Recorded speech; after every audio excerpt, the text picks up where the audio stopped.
Peace, peace, and blessings, family. How are you? Left right to my T-Rock coming in. Evening brainstorming session. As usual. No, not as usual.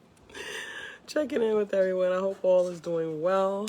Or at least, what we call it, getting through these COVID times, right? COVID times. We in the COVID.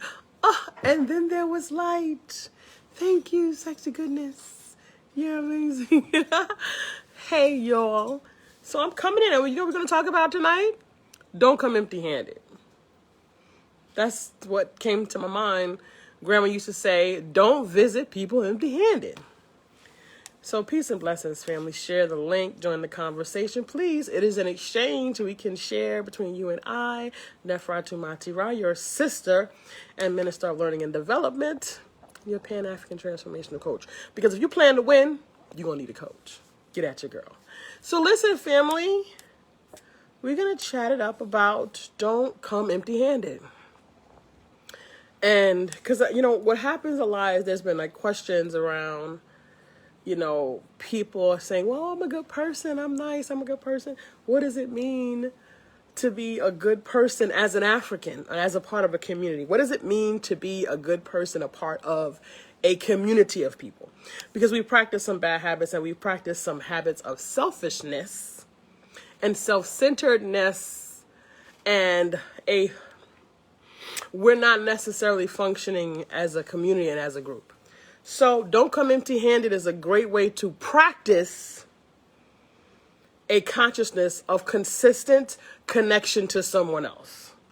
Because we practice connection to our things, to our children, maybe until a couple of people that we know and communicate with. But a great way to practice Ubuntu.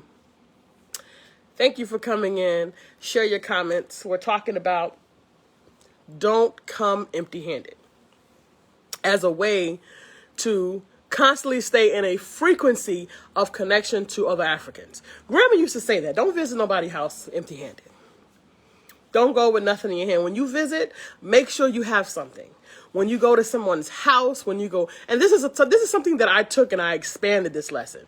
See, that's the good thing about synthesis. When you learn something on your African-centered consciousness, or you learn something that helps you start to build out your right thinking or your right path or your Ma'atian balance or what have you, it's a good thing to synthesize those lessons, because if you get it, you can spill it into other areas. So I spilled this into other areas. Grandma would say, don't visit nobody's house empty-handed. And she used to tell us that when I was younger, and we would go to my auntie's house for holiday. But as I got older, I learned. I visit community organizations, I visit family, friends, I go to work, and I'm generally working where I'm in service to other Africans or people from the community. I've been in community service type work since before I was in corrections, and then I was in banking, and then I moved. And once I came back here, I've been doing social services type front facing work. So I'm always generally in service to others. So in order to stay connected to being connected to other Africans, I don't have this issue because it's a part of my fundamental consciousness. Remember, I started young. Don't come visit empty-handed. So when you visit other Africans, I always give first. And it's in my consciousness to give first. Now, I talk a lot about as a conduit to bring about conversation, because I have a way of compartmentalizing some of these circumstances, because I'm aware that we have our menticide and our symptoms of PTSD, post-traumatic slave syndrome, PTSS, from Dr. Joy DeGroot. So those manifestations show up in many ways within our lives, within our social behavior. So we have bad behavior. So I'm aware of this. So I'm not all up in arms, but I have a poem called A Trail of Broken Hearts. And I do a lot of counsel around people who don't know how to place the disappointment and the harm and the taking that's been done to them by other African people. And it's even worse when it's an African person doing this to you, because you expect other people to mistreat you. Ironically, I've been mistreated mostly African people. I had not person to person been mistreated as much by people outside of the African community. The most people who have mistreated me have been African people. However, I do understand that they have the symptoms of post-traumatic slave syndrome. And we have a large degree of menticide that we are not addressing. So when you're dealing with Africans, don't come empty-handed. When you meet an African, have something to offer, because it's supposed to always be an exchange. When it's my RTM balance, it's about the exchange. It's about reciprocity. It's about give and take. And I'm coming into spaces that I'm not giving to get. But as an African, you look at one another, you connect with one another, because there is an unspoken contract among African people. Although we are suffering menticide and we have these symptoms of post-traumatic slave syndrome, there still is a looming connection between us. And ironically, we still expect, I know because I'm this way. So I know there must be others out there like me. I can't be the only one. So I'll just continue to do what I know is right, even if there is no reciprocity, right? And not because I can be arrogant, but because I'm humble. And I'm clear that I'm giving out of humility, but I'm giving out of, it is the way that I was raised, and I know that it's the right thing to do. So African, I'm using myself always as an example, because there are no big I's and little U's here. This is what it is. We're all on the learning curve. We're in the learning journey, and we're all recovering white supremacists by virtue of exposure to the center, the system of white supremacy. If you don't understand white supremacy, what it is and how it works, everything else you think you understand will only confuse you. So it's very important that you understand that you have deficits so that you can then begin to address them. I talked to you on the show on Monday as Soundbites. Remember, guys, catch Soundbites on Mondays at 9:30 here on Facebook, in your ear on Spotify and iTunes podcasts. Apple Podcasts, right? Catch the Soundbites. But we spoke about catalog your menticide, African. It's a reason that you need to have a very clear, conscious overstanding of where the deficits are.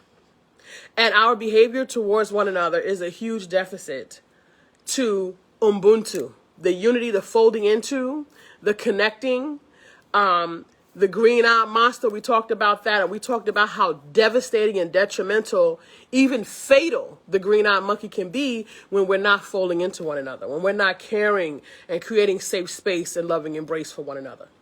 So don't see an African with your hands empty. Practice the consciousness of being connected to another African, that every time you meet an African, deposit into them positive. Deposit into them good. Deposit into them something. Talents, listen, my whole community has access to my talents, education, wisdom, insight, intuition, whatever it is, you have access to it. You've had access to it, right? So, and my husband says, don't expect you from everybody else. No, but there is a practice. It's not about perfection. It's a practice of excellence. And African, if we're going to come together as a community, we're going to need to create excellence as a standard. And we're going to need to have better interactions and relationships with one another. Because there are no big I's and little U's here. We are all, I said this, I made a metaphor on the show on Monday. We both in the oven. You in the front, I'm in the back. So what? We both baking. We both baking. As long as, I'm standing for a world for the ascending of the African soul and the opening of the African spirit. Because when that occurs, we will all have the consciousness, the centeredness to be able to create a space where we have African sovereignty. And African sovereignty means you can check out of the matrix if you don't want to participate, and you have the choice to participate if you choose to, but you do so with insight, inner sight. See, right now, we're all participating because we have to participate, right? This is what we believe. We believe that we are forced to participate in the matrix because there's no other way. So because we do this, we mistreat each other, we take from each other, we walk in shame. We're in our masks, we're in our manipulation. We're doing all of these things as a result of our behaviors, our menticide, and our post-traumatic slave syndrome, the symptoms. So family, when you visit an African, have your hands full of abundant gifts. Show up with the gifts first. And let me tell you, it's a little bit tricky out there because, our family are suffering from menticide. We are suffering from these illnesses. And it's important that we catalog them along our journey to evolution. And it doesn't matter where you are in the matrix. If you have not yet specifically dealt with that particular deficit, it is in your life. Listen to me. Listen to me. And you can do your own research. You can close your eyes and do your own research and search your own soul. Search my soul and see that it is good. Okay, Devon? Search yourself. If you have not specifically dealt with envy, jealousy, ego, the things that would not have you delivering abundance to other Africans, finding your self-connection. I always talk we. Put that as a part of your constant language, we, because no African stands alone. All of these Africans, they're with you. The Africans from across space and time, they're also with you. We are one. We're a part of a unit. So it's important that we consciously infuse this into our daily practice. Use the conversational language, us, we, our children, our community, our village, because it combats the deficits from the matrix. The matrix has programmed us to be selfish and self-centered and worry about what we can get and worry about how we gonna get our come up, how I'm gonna get my come up, what I'm gonna do for me and how I'm gonna get my stuff, and I'm gonna buy this and I'm gonna buy that, and I'm gonna go stun on them, I'm gonna let them know what's popping, and I'm gonna let them know I'm good. You know, and all those things are behaviors that are in friction with Ubuntu. So it's important that you make it a functional daily activity and conscious concept of ways of being. And trust me when I tell you, it catches on eventually. It catches on. It might not be immediately because we're dealing with 401 years of menticide family. So it's a daily practice. And let me tell you, I've covered for myself. I'm done. I'm pretty much, I'm in motion. I'm constantly like doing this. But the family, I've covered a lot of ground because I'm in a lot of spaces. I'm around a lot of people, and I place myself in spaces because I have work to do. So family, it works. It works when you are in integrity with it and when you are vibrating with it. It works. So family, we is the language. Us is the language. Our children, our community, our village. To install the footnote into our minds of unit, a part of a body, as a part of a unit, together, right? Also, do not show up to an African empty-handed. Don't show up empty-handed. Grandma said, don't show up at nobody's house, place of business, relationship, business, whatever it is. When you're dealing with another African, show up with a full hand, with full hands and a full heart, right? This is the creation of abundance. This deals with those deficits and those symptoms of post-traumatic slave syndrome and the menticide that we've been dealing with for so long. So family, I wanted to come in and drop that one into you, an infusion, keys to soar, strategies to obtain access to results, family, because you got to put it into your life to get the residual effects. But it's a practice. Anything you practice, you get good at. So know that it is a practice, and know that you'll need to continue to consistently do it. Don't lose sight. And you know what? We gotta be with each other, because remember, we're growing as a circle of authentic, right thinking, right living, consciousness and balance, and ma'atien righteousness, right, of that which is right, to create harmony in our and balance in nature. So as we grow and as we bring people into the space and as we get our family back on track, it's gonna be some doing. So thicken your skin. That's what I can say. Thicken your skin, and intention. Know that it'll, things will get better, right? They won't always be bad, but we need that critical mass, family. We need that critical mass, so we got to do the work. If we don't, as long as there's breath in their body, there's an opportunity for them. So let's stand for their highest possibility, their greatest possibility, African. So I just want to come in and drop that in you. So peace and blessings, your sister Nephara. And remember, the Feel Me EP is hot off the press. Please purchase your copy. You can download it from the Keys to Soar website at www.keys.com/FeelMeEP. One word, Feel Me EP. Grab it at $6.99 on the website. Have the journey, 23 minutes from start to finish. I suggest you listen to it in order for your first time. Take it all in. And let me know how you feel, and drop a comment on the webpage. Let me know what your experience was like. Thank you so much. Peace and blessings. Sawubona. I see you. And namaste. The divine in me honors and respects the divine in you, African. And we always stand for the ascending of the African soul and the opening of the African spirit. Sawubona.